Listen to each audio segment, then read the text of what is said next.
CAF 72, Africains, Africaines, bonjour. La libération de l'Afrique doit se faire ici et maintenant.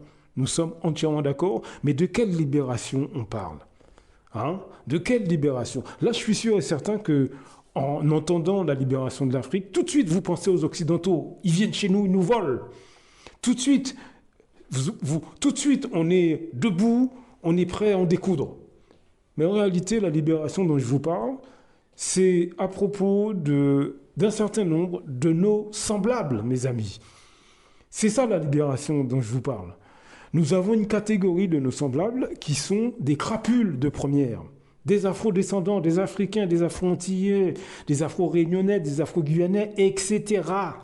La libération de l'Afrique passera avant tout par la libération de ces afro-descendants qui nous causent du tort. Beaucoup de tort sur toute l'échelle sociale. Nous avons une catégorie de nos compatriotes ou de nos semblables qui sont mais d'une négrophobie, d'un égoïsme, ils sont des imposteurs, mais professionnels. Je vais vous passer une petite compilation de coups de gueule, de témoignages de différents afrodescendants sur l'Internet que vous connaissez. Hein. Capitaine Traoré, vous avez Investir au pays, vous avez Nathalie Yamb, vous avez une jeune fille alors qui est anonyme, mais qui parle un peu du racisme de sa mère.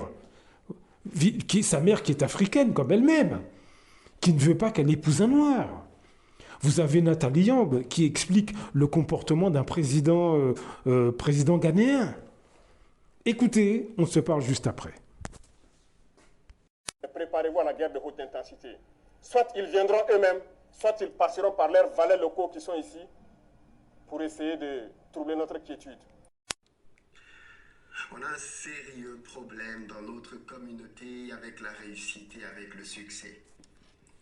On va essayer de comprendre dans cette vidéo les origines de ça. Et chacun va se positionner dans le camp dans lequel il veut être dans la vie. Parce qu'on ne peut pas à la fois réussir et détruire le travail des autres. Dans notre communauté, et ce depuis très longtemps, il y a la fâcheuse habitude de ne pas se réjouir des réussites ou des succès. Nous sommes tellement habitués à la médiocrité qu'il faut que tout le monde reste médiocre. Dès que l'un d'entre nous essaie d'émerger, dès que l'un d'entre nous essaie de briller, les premières personnes qui vont essayer de venir pour le faire tomber, ce sont les gens de la communauté. Et vous pouvez regarder ça de manière même historique. On a toujours eu au milieu de nous des gens qui venaient détruire le travail, le succès, l'émergence d'autres personnes. Et vous savez, ça fait mal de voir à quel point le peuple va mal, à quel point notre peuple va mal. On ne célèbre pas les réussites. Franchement, à emménager ensemble, quoi, à faire notre vie commune. Il est arrivé en Europe. Et à ce moment-là, ma mère l'a appris et c'était le calvaire en fait. Parce qu'elle n'était pas du tout contente et elle m'a dit moi je suis pas venue accoucher en Europe pour que ma fille se marie avec un noir. C'est vrai? Ouais. Elle voulait absolument que moi, en tant qu'Africaine, j'épouse un blanc. C'était ça le problème. C'est même pas qu'il était impoli ou bien qu'il c'était un escroc. C'est juste qu'il ait sa couleur de peau. Boy est toujours dans la sauce pour un truc qu'il a osé dire il y a de cela 6 ou 7 mois par là. C'est fou quand même. Alors, c'est quoi le problème des Afro-Américains? Trop souvent, on entend des témoignages d'Africains vivant en Amérique qui ont l'impression de n'avoir d'havre de paix nulle part parce que persécutés par tout le monde. Les Blancs ne les aiment pas et les Noirs ou alors les Afro-Américains se tiennent à distance d'eux en mode on n'a rien à voir en commun. L'Afro-Américain est un spécimen vraiment surprenant de par sa façon à lui de se définir et de par sa relation avec le reste du monde. Pour eux, en dehors de l'Amérique, donc des Blancs américains et des Noirs américains, plus rien n'existe, plus rien n'a de l'importance. Et c'est comme ça que William Ruto s'est envolé vers Berlin. Rarement, on a vu un chef d'État anglophone aussi soumis aux intérêts occidentaux. Et pourtant, on a quelques spécimens dans la place. Bola Tinubu du Nigeria ou Nana Akufo-Addo du Ghana. Mais William Ruto, c'est sans conteste la première marche du podium. Comme Akufo-Addo, il est très fort pour fanfaronner des rodomontades souverainistes pendant ses vadrouilles à l'étranger et faire tout le contraire une fois rentré chez lui. Avant de prendre l'avion, il a dit quelque chose dont je n'arrive toujours pas à me remettre. En effet, Ruto a affirmé qu'il allait à Berlin pour sécuriser 200 000 emplois que le chancelier allemand Scholz aurait fait miroiter pour des étrangers en Allemagne. 200 000 emplois en Allemagne, rien que ça.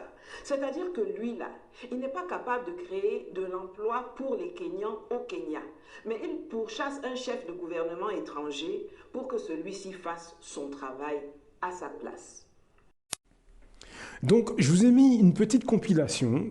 Ce sont des coups de gueule, ce sont des témoignages de ce que font ces afrodescendants-là, qui finalement retournent leur veste, nous trahissent, font preuve de négrophobie à l'intérieur de nos familles, pour d'autres, sont à des niveaux politiques, nous causent beaucoup de dégâts. Donc voilà des témoignages. J'ai fait cette petite compilation pour bien vous faire comprendre que nous avons une catégorie d'afrodescendants, que vous soyez Afrique, Caraïbes, Guyane, pour l'Amérique du Sud, l'océan Indien, etc., etc. Nous avons une catégorie d'afrodescendants qui nous cause beaucoup de torts. Beaucoup de torts. Ils sont à l'intérieur de nos communautés, ils sont au sein de notre société africaine ou afro-antillaise ou afro-guyanaise ou afro-réunionnaise. Ils sont là, et ils nous causent beaucoup de torts. Et c'est parmi ces personnes-là que d'autres, c'est par leur intermédiaire que d'autres viennent nous créer du tort. Est-ce que vous comprenez ce que je veux dire ? Est-ce que vous comprenez ? Dans beaucoup de situations que nous rencontrons, le problème, c'est que nous ne voyons pas ces gens faire, et les problèmes arrivent par l'intermédiaire de ces afrodescendants. Est-ce que vous comprenez ? Je ne sais pas si je suis clair.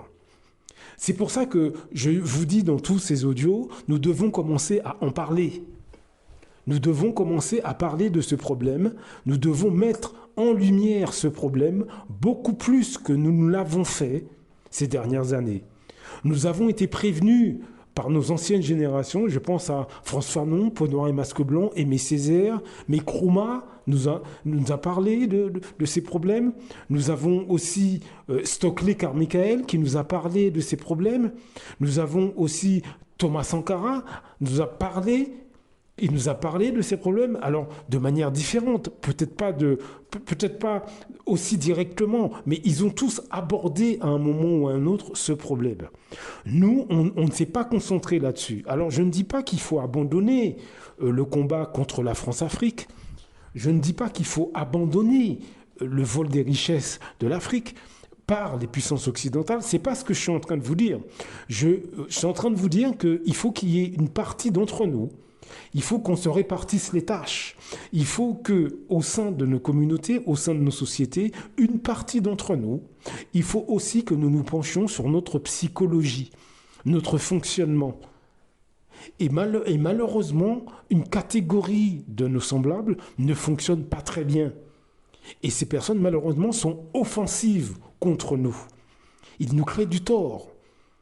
Les témoignages que vous avez écoutés, dans la petite compilation que je vous ai fait, ce ne sont que des exemples. Mais vous avez des situations lunaires, catastrophiques, que des familles africaines, afro-antillaises, afro-réunionnaises, afro-guyanaises, etc. vivent à cause de ces personnes-là. Voilà la réalité. Nous avons un problème psychologique, certes qui vient de l'esclavage, de la colonisation, mais ça ne suffit pas de faire le constat. Il faut maintenant qu'on avance. Il faut maintenant qu'on utilise des techniques thérapeutiques, qu'elles soient traditionnelles ou modernes, pour atténuer ces problèmes. Moi, je ne suis pas psychologue, je ne suis pas psychiatre. Tout ce que je peux faire, c'est mettre en lumière un certain nombre de choses, de façon à ce que vous en parliez au sein de votre famille, parmi vos amis, parmi vos collègues, ceux qui sont sensibles à ces questions-là. N'allez pas en parler à ceux qui s'en fichent, non. Parlez-en à ceux qui sont sensibles. Parlez-en à ceux qui veulent mener une réflexion sur ces questions-là. C'est déjà la toute première démarche que vous pouvez faire. Il n'est pas question d'aller révolutionner ou se battre avec qui que ce soit. Non, pas du tout. Ce n'est pas ce que je suis en train de vous dire. Non, commencez à en parler.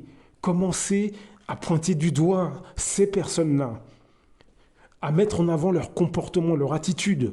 Parlez-en autour de vous que nous avons une catégorie de personnes qui ont des problèmes mentaux, des troubles du comportement, et nous devons psychologiquement essayer de faire quelque chose. Parlez-en déjà. Il faut que ça devienne un buzz. Voilà ce que j'essaie de vous dire. Parce que ça va nous sauter en plein visage à un moment donné.